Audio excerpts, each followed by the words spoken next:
En toute vérité, 11h midi sur Sud Radio, Alexandre Devecchio.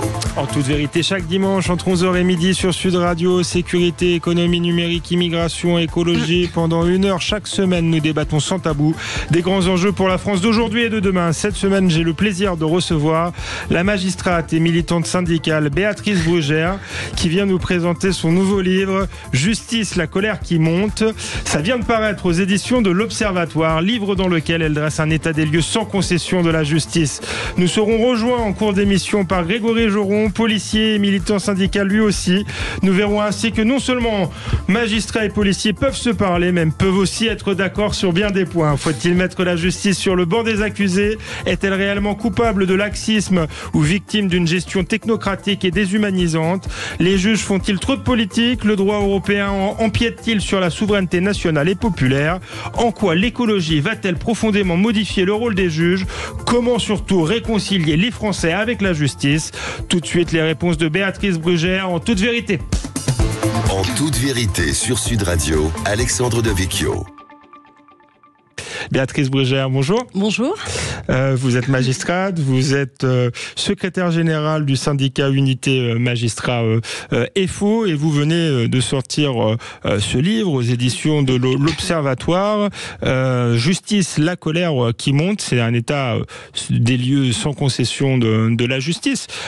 Toutes les enquêtes d'opinion montrent que les Français ont de moins en moins confiance en la justice. Parfois l'institution, je dirais, se drape justement derrière l'institution d'une certaine manière en réfutant les critiques. Est-ce que vous partagez finalement ce sentiment des Français? Est-ce que vous-même, qui êtes magistrate, vous avez de moins en moins confiance dans la justice ou du moins dans son fonctionnement? Alors, les enquêtes d'opinion, en effet, ne nous sont pas favorables, puisque, en fait, à chaque fois qu'il y a des sondages, la justice est beaucoup critiquée. Pour des raisons d'ailleurs assez différentes, les délais, la lenteur, la politisation, etc. Bon, donc on voit très bien l'inapplication des peines, on voit très bien qu'il y a un mouvement de fond qui monte, qui est celui d'une critique de plus en plus forte sur l'action de la justice. Mais il n'y a pas que les sondages. Il y a aussi en interne, et c'est ça aussi qui m'a intéressée, c'est d'écouter les critiques, mais c'est aussi de comprendre si ces critiques elles sont légitimes et d'où elles viennent et comment on peut y répondre surtout.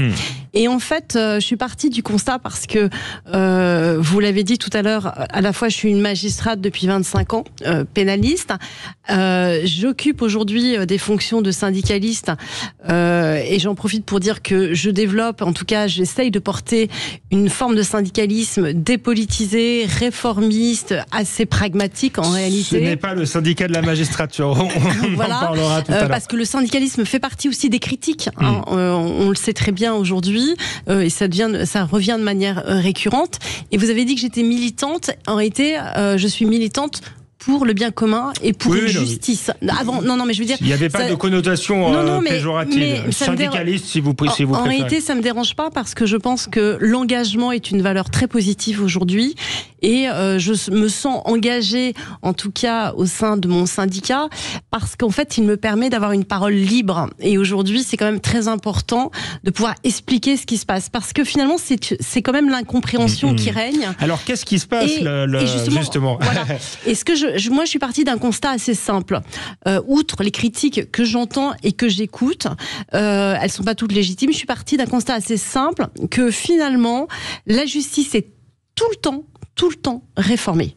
C'est un des ministères les plus réformés. Rappelez-vous, alors c'est vrai qu'on a tendance à oublier parce qu'il y en a tellement, les chantiers de la justice avec Nicole Belloubet, on avait aussi un train de justice avec Christiane Taubira, et on arrive avec un nouveau ministre, on recommence. En réalité, on recommence tout le temps. Donc vous avez des réformes incessantes, vous avez des réformes normatives, la loi est tout le temps en train d'être votée, tout le temps en train d'être modifiée, et pourtant, Et pourtant, ces réformes ne résolvent pas les crises. Au contraire même, on a l'impression que plus on réforme ce ministère, moins ça marche. C'est une impression, mais c'est pas qu'une impression. Et donc moi, j'ai voulu aller décortiquer, si vous voulez, les causes de ces crises et pourquoi on ne sait pas réformer. Et je pense qu'il faut arrêter de réformer justement dans tous les sens et redonner à la justice à la fois sa place, un cap, une vision, une méthodologie. Écouter les critiques, en faire son nid pour y réfléchir et proposer justement quelque chose qui puisse correspondre à la fois aux attentes des citoyens, mais aussi à un idéal de justice qui me semble capital dans une société instable, violente, où on a besoin justement d'avoir quelque chose qui rassure, qui protège. On en parlera en fin d'émission, mais vous dites justement qu'il faut arrêter de réformer, mais que par contre il faut refonder, tout remettre à plat, et vous procédez, à un état des lieux finalement de la justice qui choque sans doute nos concitoyens, ce qui explique le manque de confiance. C'est la montée notamment des violences et le sentiment que la réponse pénale justement n'est pas à la hauteur et que les délinquants sont pas assez punis ou ressortent de prison trop rapidement. Comment vous expliquez ce dysfonctionnement majeur ? Est-ce que ce sont les juges qui sont laxistes, comme on l'entend parfois ? Est-ce que c'est un problème de surpopulation carcérale, un problème de volonté politique ? Alors, votre question, elle est au cœur en réalité de tous les débats et elle est compliquée et je vais essayer d'y répondre. Moi, je pense que d'abord, on a une crise du modèle, c'est-à-dire qu'on a une organisation du travail qui est complètement archaïque. Je vais pas faire la litanie de toutes les critiques. Évidemment, il y a d'abord le numérique, mais il n'y a pas que les nouvelles technologies. Il y a toute l'organisation du travail, la procédure qui est complexe, etc., qui fait qu'aujourd'hui, en réalité, on n'est pas efficace. On n'est pas efficace, et on a même trop de normes, on a des procédures qui font le nid de toutes les nullités, on a, je pense aussi, une crise des valeurs, c'est-à-dire qu'il faut refonder tous nos processus et surtout hiérarchiser ce que l'on veut défendre et ce que l'on veut punir et ce que l'on veut protéger. Et il y a aussi une crise intellectuelle, c'est-à-dire qu'on ne va pas se cacher, on est aussi à l'aune d'une forme de j'allais dire d'addition. Enfin, c'est-à-dire qu'aujourd'hui il faut faire des choix et ces choix ils sont aussi politiques, ils sont aussi idéologiques. C'est-à-dire qu'on voit très bien que cette crise des valeurs, elle est là, et c'est aussi une forme de critique. On entend donc en fait vous avez un modèle qui est à saturation, qui fonctionne plus, qui n'y arrive plus. Du coup, et on le sait, on a tout un système de dissimulation, de classement, de poursuite qui n'y arrive pas. Du côté, tout à l'heure, on entendra Grégory Joron, mais du côté de la police, on a les mêmes difficultés, c'est-à-dire qu'on a aussi un problème de moyens. Voilà. On a un problème de réalité, c'est-à-dire qu'on n'analyse pas, je crois, la réalité criminelle. On fait pas de criminologie. Moi, c'est un sujet qui m'est très, très cher parce que je suis allée voir ce que font les anglo-saxons. Par exemple, pour vous donner un exemple, les anglo-saxons font de la criminologie. C'est-à-dire que nous, en France, quand on fait des lois qui sont un peu sorties du contexte. Or, le contexte aujourd'hui, il n'est pas celui d'hier et il ne sera pas celui de demain. Il faut bien prendre conscience qu'on a une montée de la délinquance, des nouvelles menaces. Par exemple, aujourd'hui, on devrait bien s'interroger, au lieu de chercher tous les moyens de vider les prisons, de comprendre pourquoi la délinquance augmente et pourquoi on met de plus en plus de personnes en prison. Ça, c'est un sujet de criminologie. Et ces sujets, ils ne sont jamais abordés, ils sont éludés. Du coup, si vous ne traitez pas les causes et si vous adaptez pas vos moyens, voire votre stratégie, comme font par exemple les anglo-saxons, peut-être qu'on aura le temps d'en reparler, à ce moment-là, évidemment, vous courez derrière le chiffre et derrière le nombre. Et je critique cette idéologie de ce que j'ai appelé le New Public Management, qui fait que finalement, on s'intéresse plus à essayer de gérer des flux qu'on gère mal que à apprécier la qualité de la réponse pénale. Ce que vous montrez, c'est qu'on compte le nombre de procédures, mais on n'évalue jamais l'efficacité de toutes ces procédures. Oui, la justice, c'est quelque chose qui touche la chair des gens. C'est quelque chose de très particulier. On n'est pas simplement... et il y en a qui adorent cette expression, moi je l'aime beaucoup moins, un service comme un autre, j'allais dire public. Non, c'est pas vrai. La justice est au cœur même de la construction d'une société. C'est ce qui fait que la société tient, c'est qu'on leur fait la promesse de protéger les citoyens. Si cette promesse n'est pas tenue, s'il y a trop d'injustice, à ce moment-là, la société se délite. D'ailleurs, on le voit, on a quelques parfois affaires qui montrent que les gens sont presque prêts à faire justice eux-mêmes. Donc on voit bien que il y a une espèce de colère qui monte. Cette colère, elle monte en interne, parce que finalement personne n'est content. Les magistrats eux aussi sont sous une pression, n'ont pas les moyens, ils sentent les critiques, pourtant ils font ce qu'ils peuvent. Vous avez la colère des partenaires, peut-être que Grégory Joron en parlera aussi, parce qu'il y a aussi une incompréhension avec les policiers, mais pas que les policiers, il y a aussi tous les experts, la psychiatrie est un sujet, tout le monde est un peu autour de nous en train de dire mais ça ne fonctionne pas, et vous avez maintenant une forme de colère aussi des citoyens. Toutes ces colères, elles sont pas toujours les mêmes, elles sont pas toujours légitimes, il faut les entendre, il faut y répondre. Merci Béatrice Brugère. On continue à parler de justice, notamment avec Grégory Joron, policier et syndicaliste comme vous, on verra, qui partage un certain nombre de vos constats. On se rejoint après une courte pause, toujours sur Sud Radio, toujours en toute vérité. En toute vérité, 11h midi sur Sud Radio, Alexandre Devecchio. Nous sommes de retour en toute vérité avec Béatrice Brugère, magistrate, syndicaliste qui vient d'écrire un livre sans concession sur la justice. La justice, la colère qui monte, c'est aux éditions de l'Observatoire. On vous le conseille. Et Grégory Joron nous a rejoint. Grégory Joron, secrétaire général SGP Police FO. D'une certaine manière, vous appartenez au même syndicat, même si vous représentez des catégories différentes. Grégory Joron, je sais que vous avez écouté la première partie de l'émission. Est-ce que vous partagez ce constat de colère, de défiance finalement qu'ont beaucoup de citoyens à l'égard de la justice ? Oui, bonjour. En tant que policier, surtout, est-ce que vous avez l'impression que votre travail est empêché d'une certaine manière par une justice inefficace ? Je partage en partie. On a à cœur avec Béatrice Brugère très régulièrement de rappeler que police et justice sont sur le même tandem, sur la même barque, sur le même vélo, ou en tout cas doivent pédaler dans le même sens. La réalité, c'est que des fois, on s'aperçoit que malheureusement, Béatrice l'a dit juste avant dans la première partie de l'émission, on a une accumulation de choses qui empêchent les deux institutions d'ailleurs de fonctionner, qu'elles soient de l'ordre des normes, avec une inflation normative exponentielle, qu'elles soient de l'ordre de la procédure qui se complexifie à chaque fois, malheureusement qu'on nous dit qu'on va la simplifier, et ça malheureusement rend le quotidien des agents de police, notamment en investigation, extrêmement compliqué, assez désarmant. Et en effet, mes collègues ont l'habitude de dire qu'ils essayent de vider l'océan avec une petite cuillère. L'océan, c'est quoi ? Ce sont les délinquants, parce que je pense que c'est le problème numéro un, c'est la délinquance et la criminalité. Et malheureusement, on sent qu'on perd du terrain. Alors, c'est pas que du fait de la justice, mais en partie, on a une justice qui, en effet, semble un peu pataugée dans la semaine.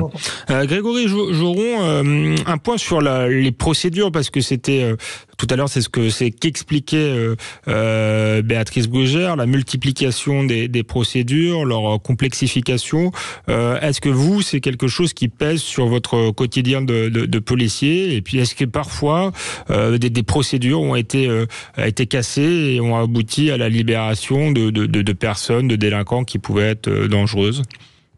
Bien sûr, les exemples sont multiples et j'ai envie de dire presque quotidiens. On a aujourd'hui des cabinets d'avocats qui ne font même plus de fond. Ils travaillent essentiellement sur les nullités, puisque les procédures peuvent malheureusement en avoir à l'intérieur de nombreuses, tellement, encore une fois, celle-ci est complexe. Et ça donne souvent... on l'a vu encore il n'y a pas très longtemps dans une affaire de stupéfiants avec une procédure qui est tombée à l'eau pour un cas de nullité et les poursuites complètement abandonnées alors qu'il n'y avait aucun doute sur la responsabilité des gens qui étaient mis en cause. Et c'est malheureusement le quotidien des services de police.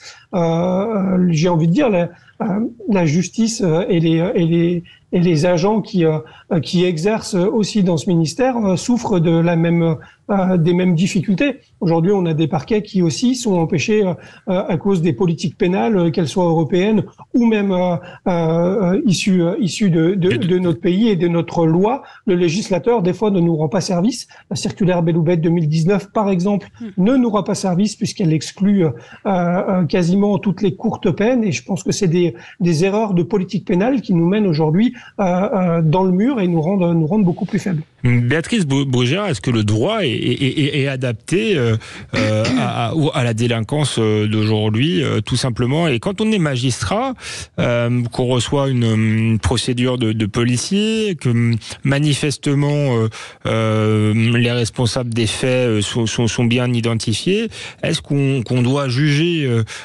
simplement la technicité du droit, ou est-ce que ça se juge en contexte? Est-ce qu'il faut toujours casser les procédures parce que techniquement elles peuvent avoir des défauts?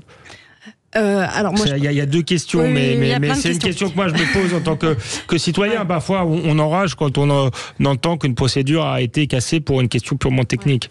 Je vais répondre très simplement et après je vais peut-être développer. Moi, je pense qu'aujourd'hui, au regard du contexte de la montée de la criminalité, des nouvelles formes de menaces qui arrivent, elles sont multiples, puisqu'on est dans une société ouverte et on a des nouveaux territoires. Je pense au cyber, mais pas que. Je pense aussi au grignotage de systèmes mafieux, du narcotrafic, etc., etc. Aujourd'hui, il y a une urgence vitale pour la société, de se réarmer juridiquement, mais aussi sur le plan opérationnel, sur le plan tactique, sur le plan stratégique. C'est-à-dire que je sais qu'aujourd'hui, le réarmement est un mot qui est très utilisé, mais il dit aussi beaucoup de choses, c'est-à-dire qu'on est dans un contexte de guerre, y compris sur certaines organisations criminelles. Or, ce qui se joue aujourd'hui, c'est le rapport de force avec des organisations criminelles telles qu'elles sont décrites, c'est-à-dire que on s'aperçoit finalement, pour faire une plaisanterie, qu'on a des pistolets à eau face à des gens qui sont armés avec des armes de guerre. La montée du nombre de règlements de compte, de la puissance financière de ces organisations criminelles, de leur capacité à mettre en place des stratégies, y compris juridiques, pour faire tomber les procédures, devrait nous alerter au plus haut niveau.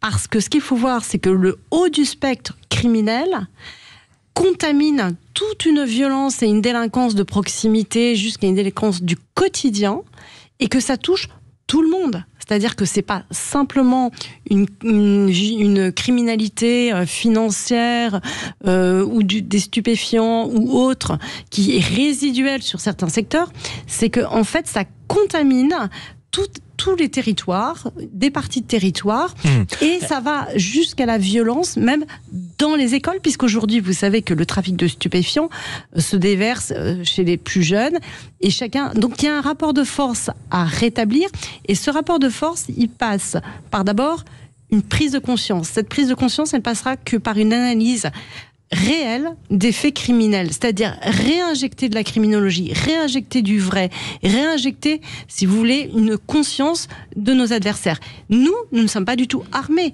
C'est pas qu'une question de moyens, c'est aussi une question de moyens, mais c'est aussi une question de normes. Le droit aujourd'hui est trop protecteur finalement des criminels par rapport aux victimes. Est-ce qu'il favorise la liberté justement d'agir des criminels? En réalité, ça revient à ça, mais comment on en arrive là? C'est-à-dire qu'on a une procédure extrêmement complexe, on a une instabilité, Grégory Joron l'a dit tout à l'heure, juridique, parce qu'en fait la norme bouge tout le temps, donc ça c'est quelque chose qui nous fragilise. On a une montée des violences d'ailleurs contre les forces de l'ordre qui est assez signifiante, qui montre bien que plus personne n'a peur. Je crois que peut-être que Grégory Joron pourra donner les chiffres, ils sont juste effrayant, c'est-à-dire il y a une décrédibilisation de l'action de l'autorité de la police et de la justice, très clairement. moi je cite, vous savez, 2 tribunaux qui ont été mis, où on a mis le feu. C'est des prémices qui devraient nous alerter. C'est des choses qui sont nouvelles. On a eu les mêmes signaux dans l'éducation nationale. On en a plein pour la police parce qu'ils sont en première ligne. Et simplement pour finir sur une phrase, je pense qu'il faut remettre dans la procédure évidemment une forme de lisibilité. C'est pas un problème de complexité, mais de lisibilité et surtout de loyauté des processus. C'est-à-dire qu'il faut sanctionner la déloyauté. Absolument. Aujourd'hui, c'est pas le cas. Grégory Joron, sur la montée des violences à l'égard des policiers, est-ce que c'est quelque chose que vous observez au quotidien? Est-ce que ça traduit une crise de l'autorité et un sentiment chez les délinquants de pouvoir agir en toute impunité? Oui, je crois que d'ailleurs, malheureusement, tous les chiffres tendent à avoir ce constat-là. Ça vaut pour les violences aux personnes en règle générale. Malheureusement, on a une explosion des violences aux personnes depuis 4 ou 5 ans et encore les chiffres de 2003 viennent le confirmer, où ça devient réellement, je crois, un fait de société. Et je pense que ça doit aussi nous alerter sur la prise en compte de l'expression de cette violence. Et évidemment, au bout du bout, le premier réceptacle de cette violence-là, ce sont les forces de l'ordre, les policiers et les gendarmes. On voit que malheureusement, le quotidien aujourd'hui est extrêmement dur. Ça se traduit par les refus d'obtempérer, toutes les 20 minutes, avec régulièrement, malheureusement, la mise en danger au bout du bout de mes collègues sur cette forme de délinquance, mais aussi l'intervention, j'ai envie de dire, lambda, qui devient de plus en plus difficile parce que les gens viennent au contact, sont violents, et il y a une forme en effet d'impunité qui se développe. C'est pas, encore une fois, c'est pas que du fait de la justice. Je pense qu'il y a forcément un problème d'éducation, il y a forcément un problème sociétal, il y a l'expression, encore une fois, qui se fait de plus en plus violente, mais je crois quand même qu'à un moment donné, il y a des signaux à envoyer, et qu'aujourd'hui, comme Béatrice l'a dit, on n'est pas armé pour faire face à cette vague, et qu'elle soit de grande criminalité par rapport au trafic de stupéfiants et de militarisation de ce trafic, mais aussi, encore une fois, de la délinquance du quotidien qui devient très prégnante. Merci Grégory Joron. Vous restez un peu avec nous. Merci Béatrice Brugère. On continue le débat après une courte pause sur Sud Radio. À tout de suite. En toute vérité, 11h midi sur Sud Radio, Alexandre Devecchio. Nous sommes de retour sur Sud Radio avec Béatrice Brugère, magistrate, depuis 20 ans, magistrate pénaliste, syndicaliste également, auteur de La justice, la colère qui monte, qui vient de paraître aux éditions de l'Observatoire. Nous sommes également avec Grégory Joron, syndicaliste policier. Grégory Joron qui partage un certain nombre de vues avec Béatrice Brugère. On sait que la relation police-justice est parfois compliquée, notamment parce que face à la montée des violences, de la délinquance, les policiers constatent, vous allez me dire si je me trompe, que les délinquants sont soit libérés très rapidement, soit parfois pas condamnés. Est-ce que vous observez un dysfonctionnement de ce point de vue-là, Grégory Joron? Est-ce que vous avez l'impression que la justice elle est à hauteur de votre propre travail? J'aime pas, encore une fois, essentialiser les choses. Je veux dire, quand on est policier, on déteste quand on s'en prend de manière globale au métier de policier. Oui. Je comprends. Bien sûr, mais essayons de parlons vrai. Et quel est votre sentiment? Est-ce que ça vous est arrivé d'arrêter quelqu'un qui était une menace pour la société et de le voir libéré très tôt ou prendre une peine dérisoire? On a des exemples très précis et très concrets. Dernièrement, un exemple en tête, parce que j'ai eu le collègue au téléphone, à Nantes, sur un contrôle de véhicule volé, avec à l'intérieur un mineur, donc évidemment sans permis, multiréitérant, qui refuse le contrôle et qui traîne mon collègue sur plusieurs dizaines de mètres jusqu'à l'éjecter. Sa tête heurte le trottoir, il finit dans le coma, il a aujourd'hui encore des séquelles. Cette personne est donc passée au tribunal. Il a pris en première instance, j'espère que vous êtes assis, mais vous devez vous en rappeler, 35 heures de TIG. Travaux d'intérêt généraux. Le parquet a fait appel. Et en fait, on a ce nouveau système des mineurs qui est mis en place avec cette césure. L'argument premier de la juge, c'était de dire qu'il fallait pas casser sa spirale de réinsertion.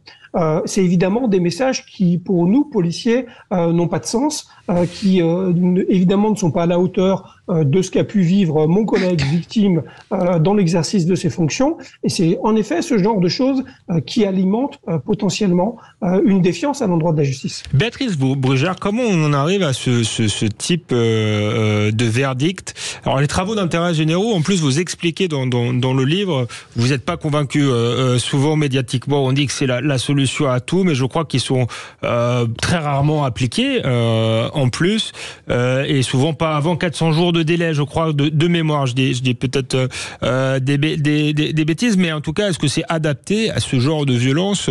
Effectivement, le policier va avoir des séquelles peut-être à vie. En tout cas, il aurait pu y laisser la vie. C'est une tentative de meurtre, très clairement. Est-ce que la peine est à la hauteur?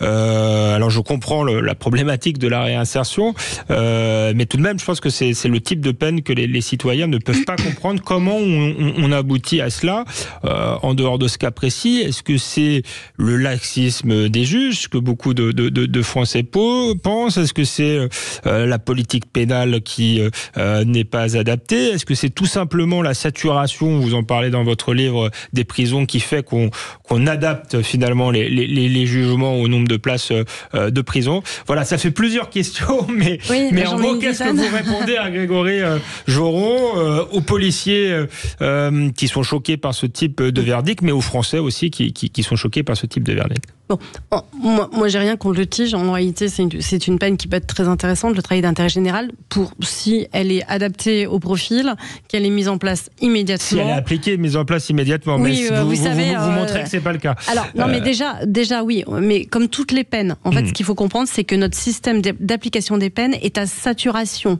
En fait, toute la machine, toute la chaîne pénale, Grégory Joron le sait aussi, même depuis les enquêtes. En réalité, ils ont les mêmes problématiques que nous.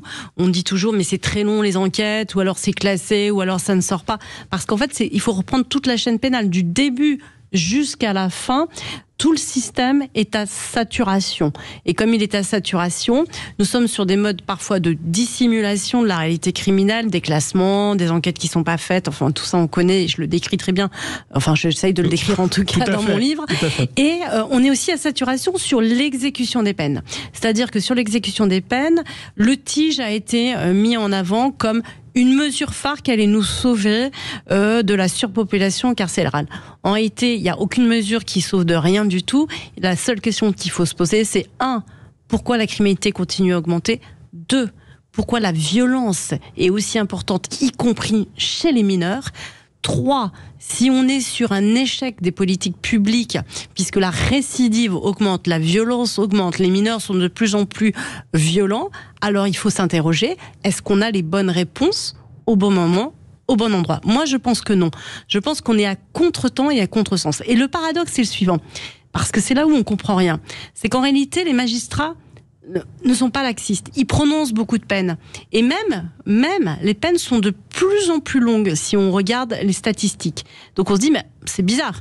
Il y a de plus en plus de peines, les peines sont de plus en plus longues, les prisons sont de plus en plus remplies. En réalité, c'est vrai. Mais la délinquance augmente, on a l'impression que c'est n'importe quoi, que les multirécidivistes sont toujours en liberté. Donc qu'est-ce qui se passe? C'est là qu'on comprend pas. C'est ce que j'essaye d'expliquer. En fait, ce qui se passe, c'est qu'on punit trop tard. On punit trop tard. C'est-à-dire qu'on a des parcours de délinquance. Maintenant, on voit des casiers extrêmement chargés avant qu'il y ait une sanction, j'allais dire, exécutée fermement. À part les comparaisons immédiates pour les émeutes, et on a vu d'ailleurs que ça avait tout de suite calmé. Donc on punit trop tard, y compris chez les mineurs. Or, c'est les mineurs qui sont le plus importants aujourd'hui, parce que c'est ici qu'il faut stopper tout de suite le parcours de délinquance. Or, la césure qui a été mise en place rallonge, contrairement à ce qu'on croit, rallonge le temps de la sanction, premièrement. Deuxièmement, on punit, comme on punit trop tard, quand on punit, les sanctions sont beaucoup plus lourdes parce que les faits sont de plus en plus graves. Voilà l'explication. Donc c'est vrai qu'on a un allongement, si vous voulez. Mais comme on n'a pas de place, on met en place des mécanismes pour faire entrer le plus tard possible en prison. Une fois qu'on est en détention, vous connaissez le système de l'application des peines qui est devenu un droit à l'aménagement. Je connaissais, mais pas à ce point-là. C'est ce qu'on découvre dans votre livre. Pardonnez-moi de vous interrompre. C'est le poids du juge d'application des peines en France. Qui est très très important et qui vient casser finalement la première décision qui a été prise par la justice d'une certaine manière. Quand quelqu'un est condamné à de la prison ferme, parfois plusieurs années, et qu'il n'en fait pas du tout, il y a une incohérence quelque part. Alors d'abord il y a les lois. Il y a d'abord les lois. Il y a qu'en France et en Italie que ça existe en plus, je crois. Oui, tout à fait. Ce que j'ai appris également dans votre livre. Alors il y a déjà les lois. Grégory Joron l'a rappelé tout à l'heure en parlant de la loi de 2019 de Nicole Belloubet, mais il y en a eu d'autres. C'est d'abord Christiane Taubira. C'est-à-dire il y a eu tout un mouvement idéologique qui est passé de l'aménagement de peine, qui est, j'allais dire, quelque chose d'assez classique qu'on retrouve dans tous les pays européens. C'est-à-dire on aménage, on voit un droit.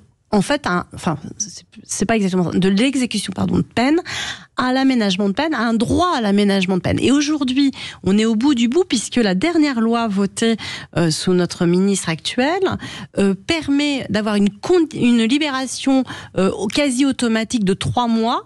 C'est-à-dire que les 3 mois qui restent à faire les gens sont libérés et ressortent. Donc, entre les réductions de peine, les libérations, l'impossibilité de prononcer des peines jusqu'à 1 an qui ne soient pas exécutées sauf en comparution immédiate, puisque c'est quasiment un droit à l'aménagement, en réalité, on s'aperçoit que mécaniquement, pour aller en détention, il faut mettre des peines beaucoup plus importantes. Moi, je pense qu'il faut changer radicalement ce logiciel, qu'il faut, quand les faits sont graves et très graves, y compris chez les mineurs, faire une sanction très rapide. Et c'est d'ailleurs ce que dit le pédopsychiatre Maurice Berger aussi, très rapide, proportionnelle. C'est pas la peine de mettre des choses extrêmement lourdes.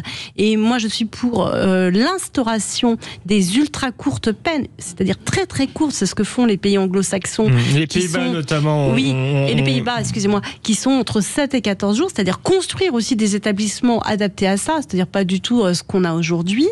Et ça marche très bien, on voit que ça marche, c'est-à-dire que vous stoppez tout de suite le parcours de délinquance, il y a une confrontation immédiate et proportionnelle, parce que c'est très très court, ça désocialise pas, mais c'est une réponse immédiate. Aujourd'hui, on attend très longtemps, quand on attend très longtemps, souvent c'est trop tard, et il faut quand même voir que l'état actuel des prisons n'est pas du tout favorable à un travail de réinsertion. C'est-à-dire que Emmanuel Macron avait promis 15 000 places de prison. C'était lors de sa première campagne électorale. On en est où ? On est très très très loin. C'est-à-dire qu'aujourd'hui, je ne suis même pas sûre qu'on soit à 3-4 000 places de prison réelles, c'est-à-dire en solde net, parce que si vous voulez, il y a des établissements qu'on restaure, il y a des établissements qu'on a fermés, etc. Donc, de toute façon, on a un problème au niveau européen, très clairement. C'est-à-dire qu'au niveau européen, c'est une question de focus et d'honnêteté intellectuelle. On s'aperçoit que la surpopulation carcérale vient en grande partie du sous-équipement carcéral. C'est-à-dire qu'au niveau européen, nous sommes un des pays qui a le moins de places de prison. Donc, comme on a le moins de places de prison et qu'en plus, on a une délinquance qui augmente, notamment sur les atteintes aux personnes qui sont très graves et qui justifient parfois une incarcération avec des faits très graves. Je ne parle même pas aussi des viols qui sont en explosion, y compris chez les mineurs. Donc tout ça, c'est des faits graves. Plus une délinquance exportée qu'aujourd'hui on commence à connaître. Je pense par exemple à des bandes criminelles qui viennent souvent faire des espèces de razzias, etc. Sans parler des organisations criminelles que j'ai évoquées tout à l'heure.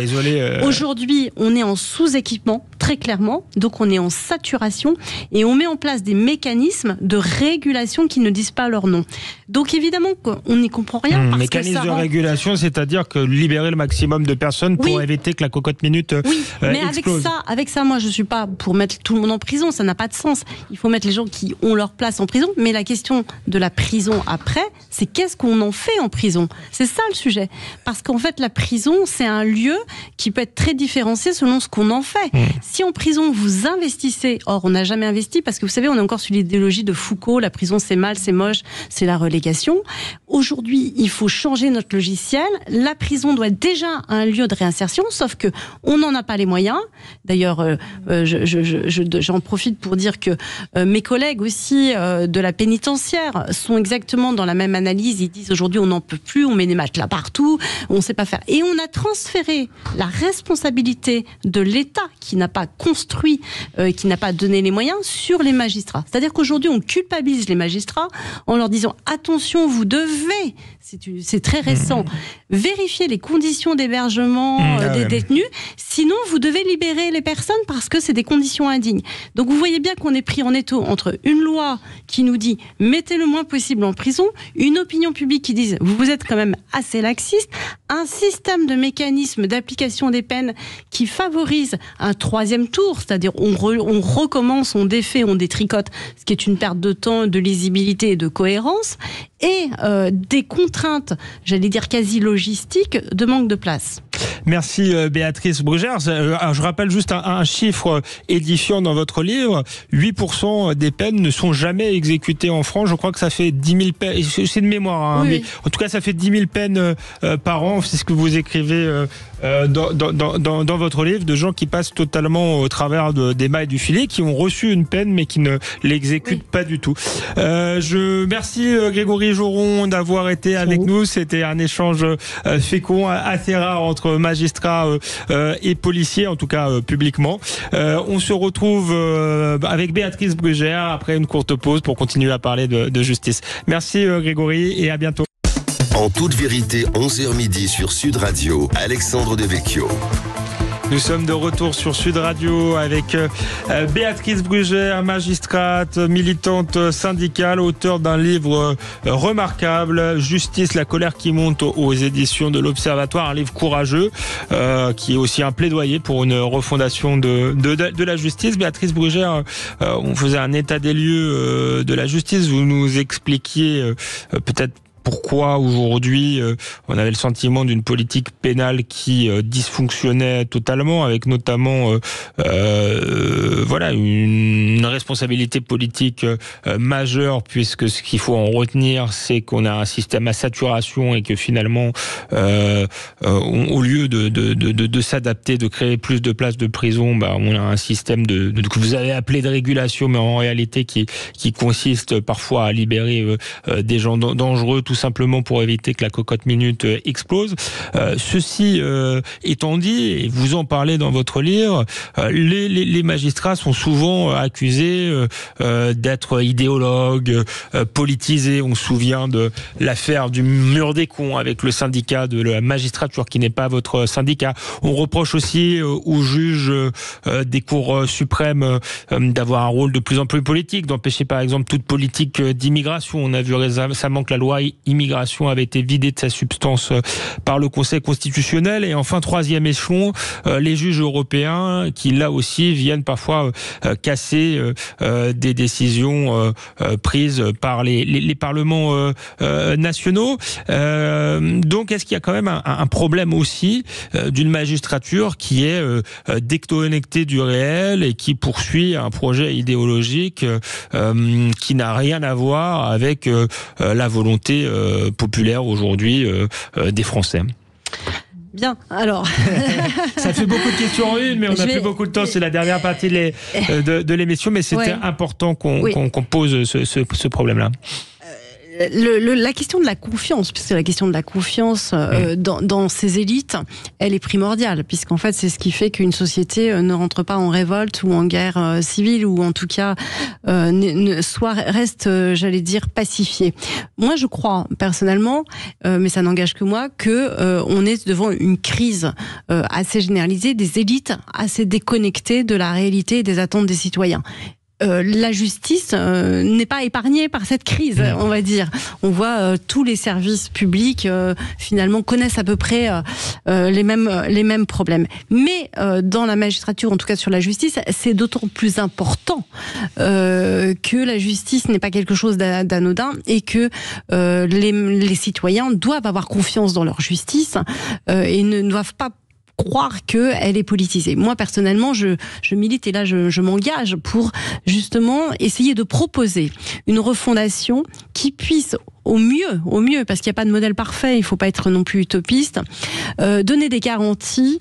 Il y a toute une réflexion sur la séparation des pouvoirs, évidemment, sur la manière dont les magistrats sont nommés. Je prends toutes les cours.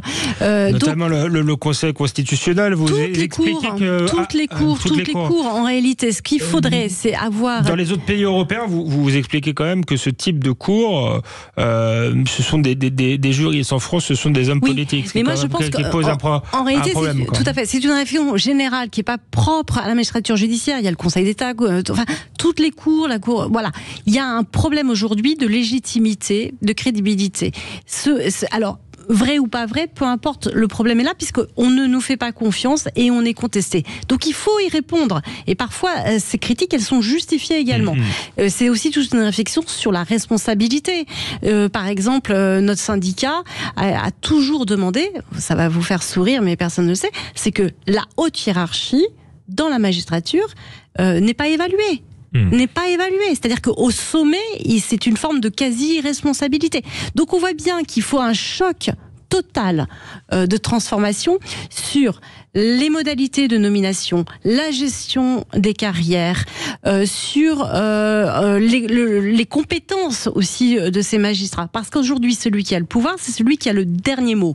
Et on voit bien cette lutte incessante entre le pouvoir politique et le pouvoir judiciaire. Donc il faut réfléchir sur le plan institutionnel, d'où l'idée d'une refondation avec une réforme constitutionnelle pour remettre les pouvoirs au bon équilibre, sans que les uns empiètent sur les autres, et surtout que chaque pouvoir, c'est ça la séparation des pouvoirs, empêche les abus de pouvoir. Donc moi j'appelle à une refondation totale avec un Conseil supérieur de la justice, avec une façon complètement différente de recruter, de former, de faire les carrières, de remettre de la responsabilité. Je pense que c'est un point cardinal pour redonner confiance. Et évidemment, cette vision, elle se décline, puisqu'aussi, je pense qu'il faut une simplification de l'architecture. Donc ça, c'est un point, j'allais dire, central, c'est-à-dire remettre la justice et lui redonner son autorité, sa crédibilité au centre des institutions, parce que la justice est le cœur battant d'une démocratie. Attention, la justice, c'est aussi la garantie des libertés publiques. Il y aurait beaucoup à dire aujourd'hui. C'est la garantie de la sécurité, c'est la garantie et la protection des plus faibles. On n'en a pas parlé malheureusement, mais il y a toute la justice civile, la protection des mineurs, qui est un pan entier. Donc ce livre aussi, c'est cette idée de refondation, d'architecture, une fois qu'on a fait un état des lieux et qu'on a compris les mécanismes à l'œuvre, et c'est des propositions. Des propositions qui sont innovantes. J'allais y venir, effectivement, c'est un livre de constat, assez détaillé et assez exhaustif, mais c'est effectivement un livre de propositions. Tout n'est pas foutu, vous croyez qu'on peut refonder la justice? Au contraire. Quelles sont vos trois propositions, s'il n'y en avait que trois, comme il nous reste peu de temps pour refonder cette justice, les trois urgences auxquelles il faut pallier aujourd'hui? Une fois qu'on a réinvesti, j'allais dire, une pensée stratégique et qu'on a repris notre liberté d'action et que l'on met en place une capacité d'imagination, il y a plein de choses à faire. Par exemple, je pense qu'au pénal, qui est un sujet qu'on a déjà beaucoup évoqué, il faut changer totalement le logiciel des peines. On a fait des propositions. C'est une proposition politique qui revient tout le temps. On n'a pas eu le temps d'en parler avec Grégory Jean. Vous êtes pour ou vous êtes contre? Non, en fait, moi, je suis pour qu'une peine soit exécutée. Oui. C'est tout le point. Voilà. Et qu'elle soit exécutée en proportion des faits qui sont commis. Donc moi, je suis surtout pour les ultra-peines courtes. Je suis pour qu'en fait, on sanctionne plus vite, mieux et de façon certaine. C'est becquérien, j'ai rien inventé. Mais tout notre logiciel est à l'envers de ça. Ensuite, par exemple, le civil, on n'en a pas beaucoup parlé, mais c'est 2 millions de décisions. Les délais sont insupportables. Nous avons porté, et c'est repris, et je m'en félicite, une autre façon de rendre justice, qui est d'ailleurs inspirée des anglo-saxons, mais grâce aussi à des magistrats formidables, parce qu'on le dit pas assez, il y a aussi des gens qui pensent et qui sont là et qui se battent pour faire avancer les choses au sein de la justice, comme Fabrice Vert, par exemple, sur les modes alternatifs de règlement des litiges. C'est-à-dire, arrêtons de nous quereller, de faire des procédures qui n'en finissent pas, mettons les parties au cœur du procès, obligeons-les à trouver des solutions rapides et efficaces. Ça, c'est la médiation. Je crois beaucoup à ça. Ça peut être une révolution totale pour ralentir les délais, redonner confiance. Et dernière proposition en 30 secondes parce qu'on est déjà hors délai. Je crois que vous en aviez une dernière. Alors là, je suis déjà à la quatrième. Je pense qu'au pénal aussi, il faut remettre en place une justice de proximité. Moi, j'avais pensé aussi sur le modèle anglo-saxon, les juges de paix. C'est-à-dire qu'au lieu de classer sans suite des milliers de procédures qui sont très importantes pour les citoyens et qui le sont moins pour nous parce qu'on hiérarchise, remettons aussi, comme au civil, des juges de paix qui jugent en équité, qui règlent aussi les problèmes sans faire de la procédure sur des litiges qui ne sont jamais réglés et qui peuvent dégénérer sur des choses extrêmement graves. La justice, elle n'appartient pas aux magistrats, elle appartient aux citoyens. C'est une exigence. On doit être imaginatif et on doit absolument écouter cette colère. Soyons à la hauteur effectivement de cette exigence, parce qu'une société sans justice juste, c'est une société qui se délite. Merci d'avoir été avec nous, Béatrice Brugère, c'était passionnant. On se retrouve la semaine prochaine sur Sud Radio pour un nouveau numéro dans Toute Vérité. Merci. Sud Radio.